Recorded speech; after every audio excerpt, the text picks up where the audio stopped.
quiero escuchar la reflexión del maestro Daniel Marmolejo, a quien saludo también con mucho gusto, con mucho respeto. ¿Cómo estás, Dani? Buenos Querido días. Vicente, muy buenos días, con el gusto de saludarte, con una preocupación sobre lo acontecido. Venía yo con una serie de reflexiones muy profundas sobre lo que estaba pasando en el mundo, Vicente. El clima de desestabilización global en el que nos encontramos. Y pues ayer sucedió esta tragedia que pone en relieve muchos aspectos. Primero, que es algo indeseable, que no es algo para lo que se trabaja, que no es algo para lo que se invierte. Y después ver la actitud carroñera, ¿no? Tanto de los políticos como de los medios, que han sido los medios entreguistas, los medios golpistas, los medios que tienen el espectro radioeléctrico copado con sus acciones permanentemente de ataque. Pero hoy en la mañana tuve la oportunidad de hablar con dos amigos que justamente ellos son periodistas. Mi amigo Nemesio Tolentino, quien está permanentemente reportándome las informaciones que suceden en el istmo de Tehuantepec, lugar que conozco. Y también con Romualdo Santiago, que acabo de conocer, que también es periodista de la región, Vicente, y que pues pudo darme algunas reflexiones sobre lo sucedido y sobre lo que ellos han valorado en términos de la tragedia. Nosotros sabemos hasta el momento, por lo acontecido, que hay 13 víctimas fatales, que el descarrilamiento sucedió en una región donde el tren interoceánico recorrería un tramo hasta Matías Romero, Oaxaca, donde estuve yo hace un par de años, y de allí seguiría su trayecto. Es la ruta de Salina Cruz, Oaxaca, que pasa a Juchitán, Nizanda, Chivela, Matías Romero, y sigue su trayecto, Vicente. Esta situación que se presentó ayer tiene también un caudal de asuntos de tipo laboral del constructor del tramo, de la línea Z, como se le denomina, que es la empresa ABCD. Y las informaciones nos reportan que hubo un plantón el 10 de noviembre de aproximadamente 100 trabajadores que hacían exigibles sus pagos, y que el 28 de noviembre hubo un plantón de 400 trabajadores, lo cual ya te habla de una situación muy delicada que generaba un clima de inestabilidad dentro de las obras, que han continuado, algunas han concluido y otras continúan.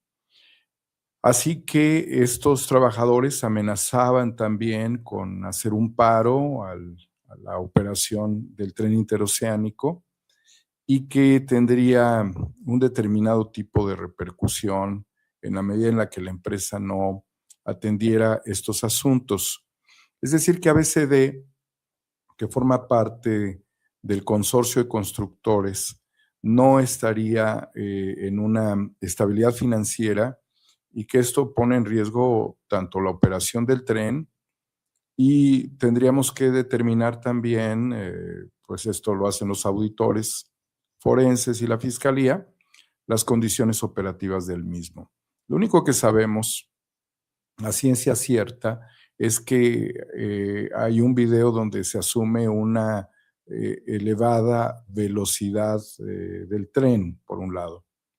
Y lo que los periodistas Nemesio Tolentino y Romualdo Santiago me señalan es de que al parecer los durmientes de la curva en este descenso, donde tenemos pues obviamente hondonadas, y parte del tren se fue hacia la hondonada, tienen que ser principalmente de madera y no de concreto, sobre todo en curvas.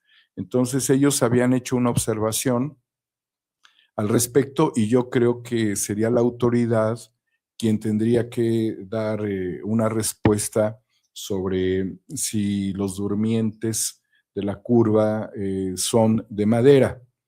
También hay una serie de reflexiones que me pudieron dar en su trayectoria de vida y como periodistas, de que nunca había existido en la región del Istmo descarrilamientos en décadas anteriores de trenes de pasajeros, que los descarrilamientos eran principalmente de trenes de carga. Y hoy lo que tenemos es un tren que llevaba pasajeros. Así es que esta cuestión se tiene que reflexionar también en dos consideraciones técnicas que plantean los periodistas de Oaxaca. La primera es, pues obviamente que haya una, digamos, concordancia entre lo que significa la vía del rodamiento, ¿sí? El calibre de la vía, que debe de corresponder tanto al peso, a las dimensiones, al tipo de rodamiento. El calibre de la vía respecto al rodamiento. Igualmente que, como lo había señalado, los durmientes de madera en curvas. Y que pues los vagones y las máquinas son en la actualidad de ciertas características que, de acuerdo con el trazo de vías férreas, debe ser pues concordante. Es decir, que debe de soportarlo, debe estar adecuado. Entonces son cuestiones técnicas que se tienen que valorar y de que no se estén utilizando o no fueran utilizadas vías desgastadas, reutilizadas. Son consideraciones de tipo técnico. Por el otro lado, querido Vicente, con quien yo he tenido la oportunidad de hablar, sin revelar fuentes, pero son personas que tienen un conocimiento político y geoestratégico, no descartan sabotaje tampoco. Y bueno, no sería descartable tanto por la movilización social que se ha dado, como también por lo que está sucediendo en el mundo, Vicente, porque el mundo está de cabeza y lo que realmente podemos nosotros analizar en nuestra reflexión es que los intereses globalistas le están pegando a todo. Y si tú recuerdas, en el año 2023 yo tuve una participación en la mañanera donde reflexionaba sobre este tema del tren interoceánico o transísmico y me costó la acreditación e insisto, no por parte de presidencia. Lo podemos considerar como un asunto fortuito, probablemente, pero mi análisis estaba en torno a este tema. Lo que significa es que los intereses en esta región son intereses geoestratégicos, tanto por lo que representa el tema de una competencia, obviamente en materia de logística respecto al Canal de Panamá, y este proyecto tan trascendente creado por el presidente de la República, bajo consideraciones históricas desde los tiempos de Porfirio Díaz, que significa este tren que corta distancias y que no solamente es un tren de carga, sino que también es un tren de pasajeros. Y en ello, Vicente, el desarrollo de los polos del bienestar, que tienen que ver con una serie de propuestas que yo planteé en una de las mañaneras o en varias, de la necesidad de darle perspectiva socioeconómica a las comunidades y no solamente crear obras de infraestructura para el beneficio de las grandes corporaciones transnacionales. Entre ellas recuerdo haber señalado a Amazon. Entonces, es innegable que aquí se crearon muchos efectos especulativos que también significaron la salida de algunos personajes que estaban enfocados en construcciones y en el desarrollo de estos sistemas ferroviarios. Hubo salidas desde el Tren Maya, el exdirector de Fonatur, y después gente cercana al presidente de la República que, hasta donde yo he tenido información, tenían intereses especulativos en este importante proyecto que es el tren interoceánico en ambos. Yo propuse desde un principio que aquí se desarrollaran cooperativas, y las hay cooperativas porque no muy lejos de ahí, en el tema del balastro, pues hay cooperativas que también han luchado históricamente. También las hay en otro tipo de yacimientos, piedra caliza. La cooperativa Cruz Azul se encuentra en el municipio del barrio de La Soledad, en Oaxaca, también en el Istmo, y la importancia de seguir desarrollando estos modelos sociales. Entonces, no ha sido ni el interoceánico ni el Maya, y concretamente el tren interoceánico o transísmico, un tema sencillo tampoco en lo social, porque ha habido también pues una presencia de las comunidades donde algunas han aceptado los polos de desarrollo y en donde otras comunidades, otros pueblos no han querido el desarrollo y la integración de este tipo de proyectos, sin que se deje de valorar la importancia, la trascendencia que tiene esto para transformar la economía de todo el sureste del país y de manera muy importante los estados de Veracruz, de Oaxaca, Coatzacoalcos, municipios muy importantes como Minatitlán, la zona sur de Veracruz y desde luego la región del Pacífico mexicano, del Pacífico, del Golfo, con salida hacia el Atlántico, y es una comunicación fundamental. Por lo tanto, la posibilidad de que haya existido un sabotaje, pues no es descartable para quienes con un poco de conocimiento sobre la guerra híbrida sabemos de los alcances que tienen los intereses globalistas sobre los intereses de las naciones independientes en un tiempo, Vicente, amigos de Sin Censura, donde pues el lobby sionista, por ejemplo, ha avanzado en Sudamérica para tener control territorial patagónico y también para tener el control de las reservas de agua dulce de la humanidad, la zona de los glaciares, también de las tierras raras en el triángulo de litio, y de otras regiones que también son muy importantes en el cono sur. Entonces, no hay una región en el mundo, Vicente, previo a que esto sucediera, que no está tocada o que no esté tocada por los intereses globalistas. No quiero establecer una teoría conspiranoica, pero antes las conspiraciones o las conjuras se hacían en el interior de las oficinas gubernamentales de las potencias imperiales. Hoy no tienen recato, se exhiben públicamente, lo hacen y pues junto con ello también dan a conocer proyectos inmobiliarios, proyectos económicos, y esto ha quedado también muy evidenciado con lo que ha sucedido con esta colonización después de un genocidio que se está dando en este momento en la Franja de Gaza. O también pues este posicionamiento que hace Israel en Somalilandia, en donde es la única nación que le da pues ese valor soberano para tratar de tomar control regional en África y generar, más allá de la desestabilización de Somalia, una desestabilización regional muy significativa.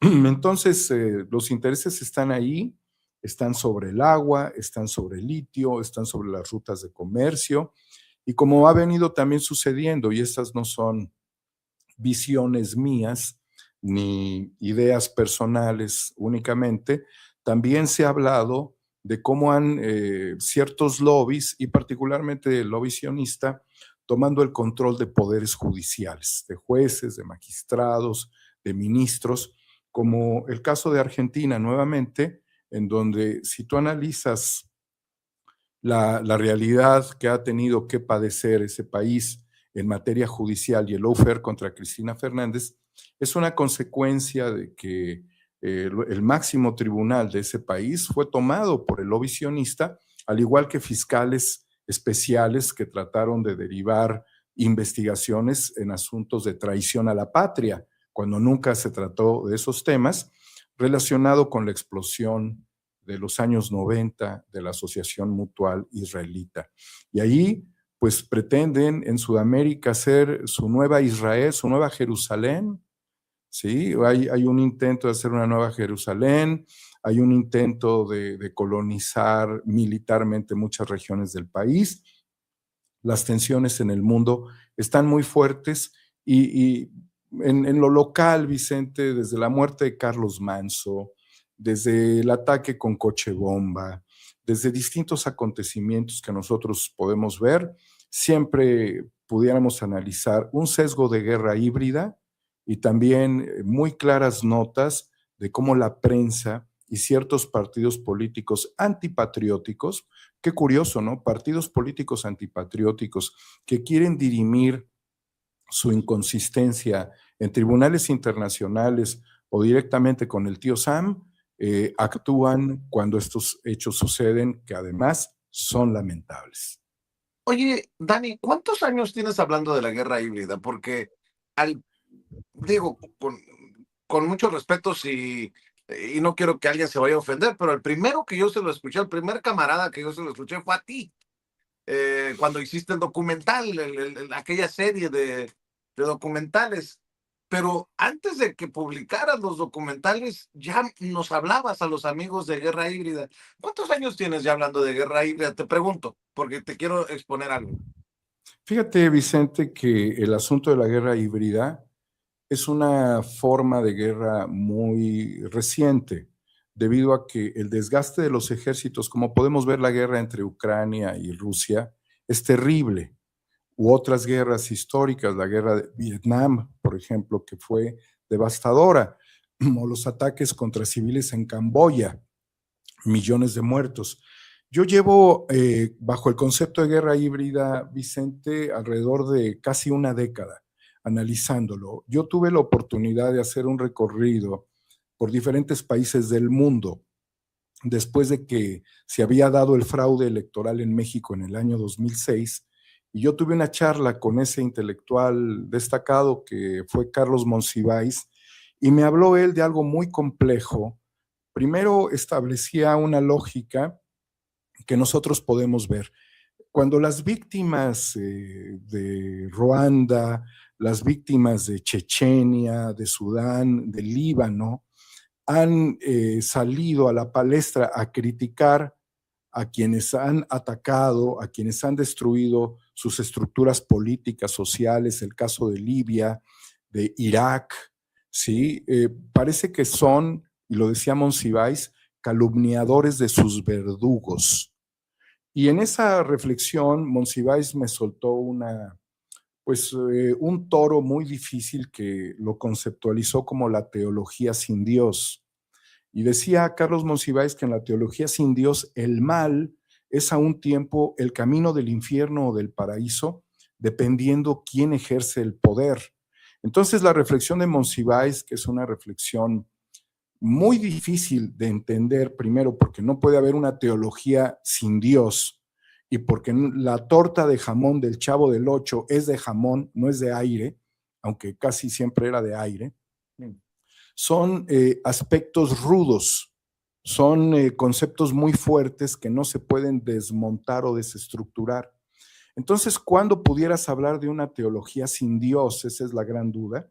¿Y en qué medida? Yo hice un recorrido desde la Patagonia, llegué al Círculo Polar Ártico, estuve muchas veces en Estados Unidos y en Europa, y no podía desentrañar el concepto. Entonces lo tuve que derivar en un análisis de algo que empezaba a surgir, que era justamente el concepto de la guerra híbrida, el uso de los medios de comunicación, acciones convencionales, que pueden ser acciones de desestabilización de tipo paramilitar, guerrilla, terrorismo, insurgencia o contrainsurgencia, o desestabilizaciones políticas, golpes de Estado, y también la influencia mediática y la guerra cultural, la guerra psicológica, la guerra de propaganda, la guerra en los medios de comunicación. Entonces, con todo ello, yo creo que fui hace una década una de las primeras personas a través de un ejercicio en todo el mundo, llegué al Polo Norte, llegué, te digo, al sur del continente americano, donde ahora se están peleando las tierras los sionistas y también estarían peleando por el agua hacia los glaciares. Poder reconocer que estábamos ya en un fenómeno de un tipo de guerra no convencional y también de acciones convencionales. Y toda esta fuerza le daba a este concepto de guerra híbrida la posibilidad de desarrollarse a más largo plazo que a través de la movilización de ejércitos formales. No significa que esto iba a desaparecer la guerra, pero era una forma de calentar territorios y de desestabilizarlos. Y después con las reflexiones de lo que había sucedido en México en 1968, cuando hay una inestabilidad previo a los Juegos Olímpicos y cuando también se dio el ataque en 1973 al gobierno legítimo, legal, democrático de Salvador Allende con un golpe de Estado militar perpetrado por Nixon y por Henry Kissinger con la CIA, con el apoyo de empresas de telefonía y también de empresas extractivistas, mineras, dedicadas al cobre, pues ya los elementos habían ocurrido y obviamente también hubo análisis en paralelo que surgieron en el mundo, Vicente, como el que hizo la periodista y analista Naomi Klein, de que para dejarlo en términos muy prácticos, cuando te calientan demasiado una situación y generan una enorme confusión social, es cuando se pueden desarrollar acciones de desestabilización mucho más radicales. Y ella lo estableció como la doctrina del shock debido a un manual de tortura diseñado por la CIA y que este manual de tortura también se podía llevar al esquema de las naciones. Y toma también como referencia el golpe de Estado de 1973, que trae a un gobierno militar de tinte fascista, el gobierno de pues Augusto Pinochet y toda la destrucción que se da del proyecto social y del interés de que pudiera emerger por la vía pacífica una visión socialista en América Latina. Entonces, todas estas cuestiones, Vicente, hace una década pude conceptualizarlas en el fenómeno de la guerra híbrida y hace 7, casi 8 años fue que desarrollamos este proyecto que además tú me ayudaste a presentar en la Ciudad de México y que tuvo mucho interés el tema de la guerra híbrida. ¿Por qué? Porque en 2019, cuando lanzamos la serie, a los pocos meses de haber llegado Andrés Manuel López Obrador, estaba claro que se iba a dar un fenómeno de desestabilización. ¿Y cómo lo pudimos nosotros visualizar? Porque todas estas obras, Vicente, el Tren Maya, el Tren Interoceánico o Transísmico, el Aeropuerto Felipe Ángeles, han tenido y tuvieron siempre guerra judicial, lawfare, y también tuvieron movilizaciones y también surgieron grupos y también lograron manipular muchas mentes cuando lo que México realmente necesitaba era obras enfocadas al progreso económico. Entonces, por esa misma lógica de cómo se fueron dando todas estas reflexiones sobre los fenómenos de guerra híbrida, no puedes pensar en una obra que tiene un impacto global sin que tenga consideraciones de ataques de guerra híbrida.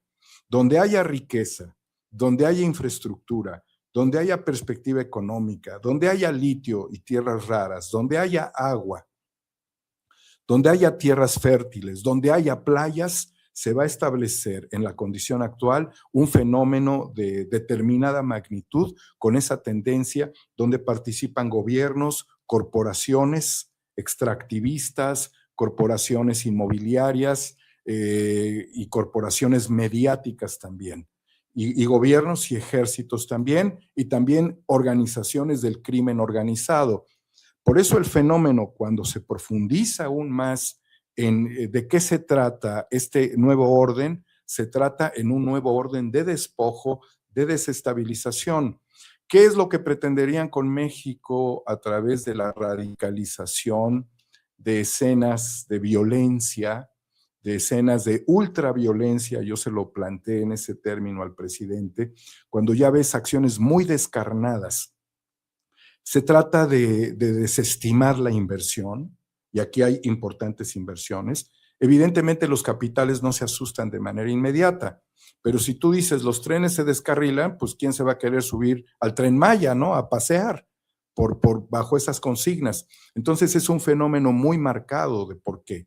Y por el otro lado, Vicente, cuando las corporaciones llegan, empiezan a acabar con los recursos naturales y también socavan la estructura social. Y todo esto en la actualidad se basa, se fundamenta en la guerra híbrida. Mira, fíjate, te lo preguntaba, querido Daniel, porque más allá de Frank Hoffman, como me dice una amiga que me envía un resumen de quienes han eh, pues elaborado en este término y en este concepto de la guerra híbrida, más allá de Frank Hoffman, de Carlos Sánchez Berzaín, que han escrito incluso libros sobre esto de las guerras híbridas. Te lo preguntaba porque parecería, esa es mi opinión, que a través de la mañanera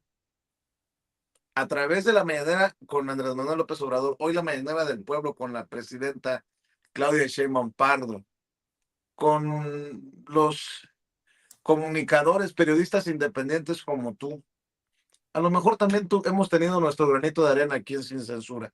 Sí. Hemos exhibido esto. Después yo recuerdo escuchar al Fisgón, al César lo que es el César, más allá de que nos hayamos distanciado, y espero que sea temporalmente, con Rafael Barajas, el Fisgón, que hablaba del golpe blando, y después a Pedro Miguel con el lawfare, y luego lo retomó el propio Gerardo Fernández Noroña en sus participaciones en el Senado de la República. Creo, mi lectura es que no han sido tan efectivas estas intentonas de la guerra híbrida, el lawfare, el golpe blando en México, como han sido en otros lugares. Y a lo que voy es, si vamos a seriamente debatir o conversar de estos temas como el descarrilamiento del tren interoceánico, de temas del metro en su momento, eh, incluso marchas violentas, pues creo que en la oposición también deben de entender que no es de locos decir, a ver, no le ha servido mucho de lo que dicen o hacen, y obviamente el nivel de desesperación ha sido tal que muchos han escupido, como en el caso de Jorge Romero o el propio Güero Castañeda, que decía que hay que ir negative, pero en serio, o que la violencia era el último recurso que le daba a la oposición. Pues obviamente la gente que respalda, que es la gran mayoría en México, que respalda el proceso de transformación, tiene todo para pensar que hay mano negra en una situación que a todas luces afecta o parecería que afectará, al menos moralmente, pues oye, 13 muertos y decenas de heridos, el proceso de transformación. Pues obviamente la gente piensa muy mal de todos estos, que está claro que no quieren que le vaya bien a este gobierno y ni al gobierno anterior. Y a veces en su incapacidad de armar una idea en torno al descarrilamiento, pues lo primero que sacan la culpa es de López Obrador o la culpa es de los hijos de López Obrador.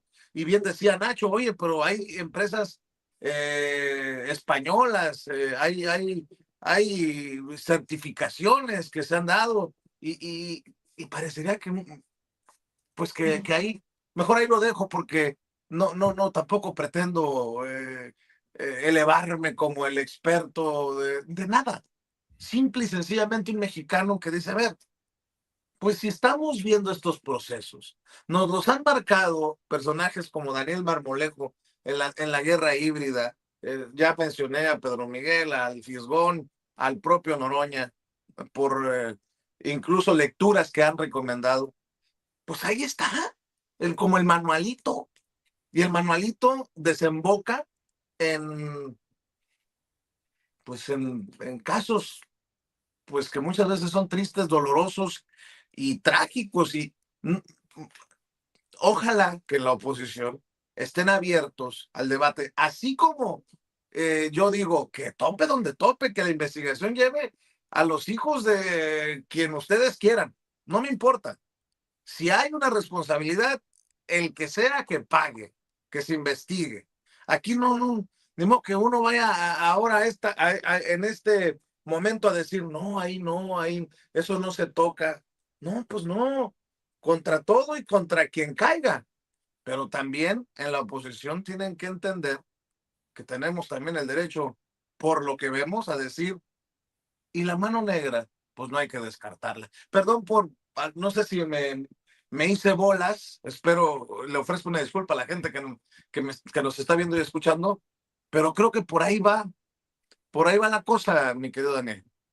Sí, Vicente, mira, es un tema muy complejo. Yo tuve la oportunidad de reflexionar aquí en estos espacios que el 1 de diciembre, cuando se entregó el informe de la presidenta de la República por su primer año de ejercicio en el gobierno del país al Congreso, y que la secretaria de Gobernación con los subsecretarios, Rosa Isela Rodríguez, lo hizo de manera oficial al Congreso de la Unión, a la Cámara de Diputados, había diputadas y senadores quienes fueron en presencia a participar de ese acto de la entrega del informe. El discurso de Alito Moreno fue el discurso más incendiario del cual yo haya tenido un registro en mi vida. Y vaya que yo he asistido durante muchos años a la Cámara de Diputados, he asistido a la Cámara de Senadores y también he asistido a congresos en el interior del país, el Congreso de Chihuahua, el Congreso de Aguascalientes, el Congreso de Veracruz, el Congreso del Estado de México, el Congreso de Morelos, el Congreso de Sinaloa, he asistido al Congreso de Chiapas, a muchísimos congresos, Vicente, en mi labor de investigador, de analista. Nunca había escuchado un discurso tan incendiario. Había escuchado, sí, porque también estuve presente cuando se hizo una crítica a la condición del presidente espurio Felipe Calderón por parte de Noroña en la Cámara, cuando exhibió esa lona. También estuve presente en momentos muy, muy importantes que han sucedido dentro de los congresos, pero no, y también, bueno, pues todos tenemos recuerdos de cómo se increpó a presidentes de la República en la voz de Porfirio Muñoz Ledo, a Cedillo, y también, pues, cómo se generaba un clima relativamente hostil. Yo estuve presente en la Cámara de Diputados cuando se intentó y se clausuró el salón de plenos para que no sesionara la Cámara en la reforma energética de Peña Nieto. Yo estuve ahí físicamente y tuvimos que pues ver toda esa movilización en un salón alterno donde finalmente se votó, siendo presidente de la Cámara o presidiendo Ricardo Anaya Cortés, junto con un séquito de antipatriotas, ¿no? Pero bueno, pero nunca había escuchado yo un discurso tan incendiario como el de Alito Moreno el 1 de diciembre. Días después, él viaja a Washington. Semanas después es ejecutado Carlos Manso. Semanas después viene el carro bomba.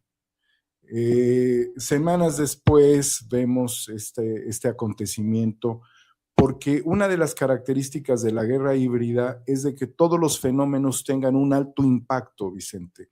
no son cuestiones menores, sino que tienen un alto impacto y hay siempre un grado de incógnita. También vimos la ejecución del delegado de la Fiscalía General de la República en Tamaulipas, que fue terrible.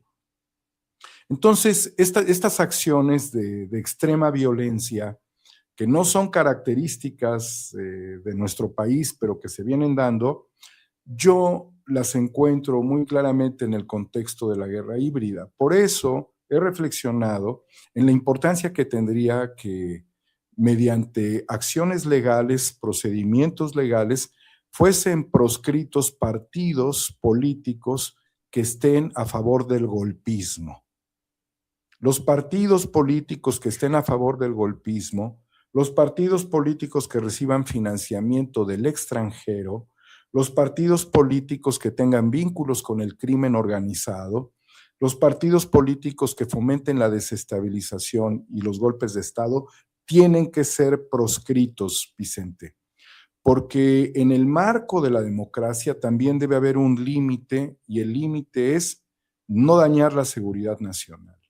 Por el otro lado, también bajo las líneas de lo que tú planteas y de las preocupaciones que debemos de tener por cómo se crean estos entornos, estamos en un entorno de humo, de espejos, de confusiones.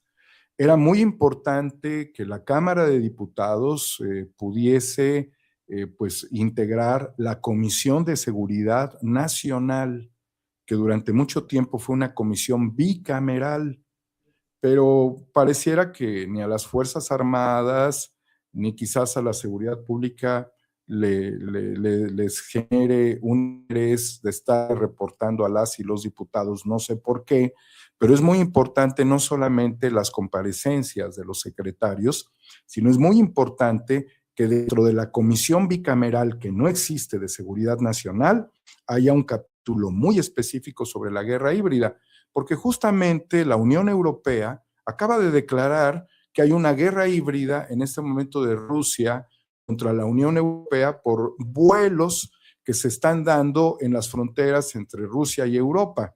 Y ellos establecen de nuevo también muy claramente sus códigos de alarma respecto a temas de guerra híbrida. Y ha habido en Pakistán, en la India, en sus conflictos hay guerra híbrida entre Taiwán, que está tripulado por Estados Unidos y sus intereses.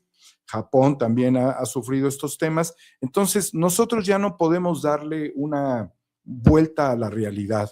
Debemos de reflexionar todos estos temas con mayor profundidad, poner a los partidos políticos contra la pared y hacer un cuestionamiento muy claro de cuáles son los intereses de desestabilización y la participación de los partidos de la derecha, que en el tiempo actual, Vicente, la derecha ha desaparecido y lo que se está montando es la ultraderecha, el lobby sionista.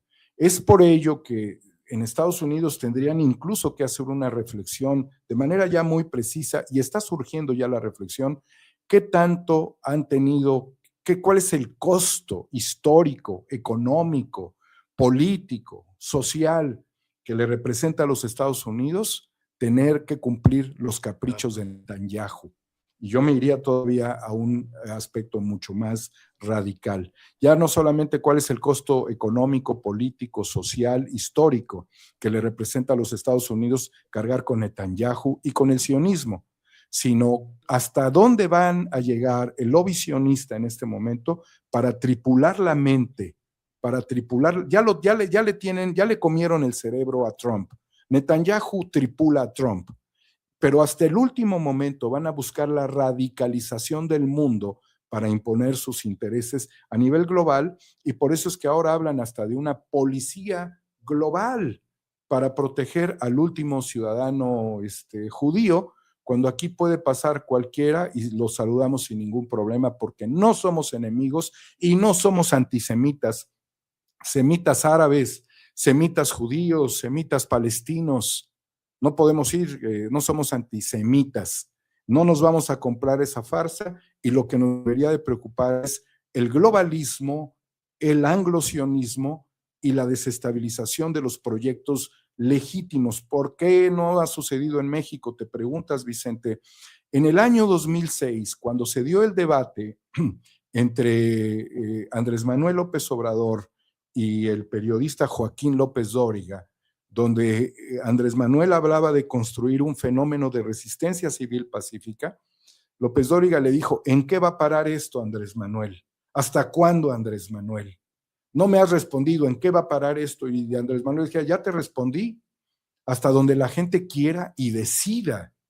Entonces, allí es cuando Televisa se rompe su sistema de noticias, porque la hostilidad, la manera en la que Joaquín López Dóriga, en su visión, hostigó a Andrés Manuel López Obrador, significó la caída del rating. Estábamos en el debate por la democracia, no en el debate por la incomodidad, ni en el debate por el verdadero valor que tiene la resistencia civil pacífica y ha tenido en el mundo. Y en ese momento nos desconectamos de la televisión todos, un gran porcentaje de este país. Y aunque haya gente que vea Televisa y Televisión Azteca y esté en sus cerebros, pues obviamente tripulados por estos personajes que son, pues ya los hemos visto toda la vida, en Argentina, en Chile, la televisión sigue teniendo trascendencia, sigue teniendo importancia, y por eso es que ves personajes que llevan 50 años con sus programas, y por eso viste personajes muy crueles que representaban el fascismo desde la vertiente periodística, como el ahora fallecido Jorge Lanata en Argentina, y por eso ves que esos medios de comunicación han tenido mucho interés. Quizás el último aliento que tuvo Televisa en México fue tripular mediante la telenovela de Peña Nieto y su romance con la gaviota, su llegada al poder, pero le duró poco. Hoy esos medios ya no tienen trascendencia. Por eso la presidenta te decía a ti que tú tienes muchísimas más vistas y tienes muchísima más audiencia, por ejemplo, que Sergio Aguayo, si mal no recuerdo. Esto nos deja muy claro, Vicente, que en el momento actual solamente es por la vía de estos medios que nosotros podemos hacer un impulso a la concientización de nuestra generación, porque lo que le podemos dejar al mundo, a las próximas generaciones, sería un mundo muy complejo, terriblemente inestable y lleno de violencia, y eso es lo que no queremos. Por eso llamo a la proscripción de los partidos políticos de tinte fascista, neofascista, nazi, neonazi, republicanismos ajenos a nuestra condición política, implantación de partidos globalistas también, y a que no se respete la agenda política mexicana. Eso es fundamental en este momento, y esto es un llamado para que, además, Vicente, se pueda reformar en la Constitución el artículo sobre la traición a la patria. Urge. Urge, bien dicho, mi querido Daniel Marmolejo. Dani, ¿por qué no cerramos tal vez incluso este año con esta reflexión, invitando a la gente para que te busque, para que te siga, para que te respalde en tus diferentes esfuerzos, querido Daniel?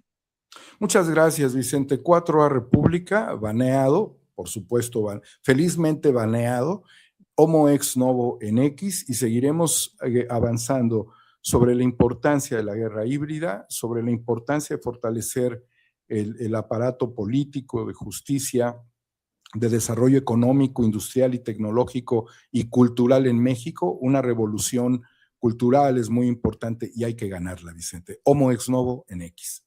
Te mando un Feliz año, abrazo. Vicente. Igualmente, Daniel, que el 2026 venga cargado de muchos proyectos y de cosas bonitas. Te mando un abrazo.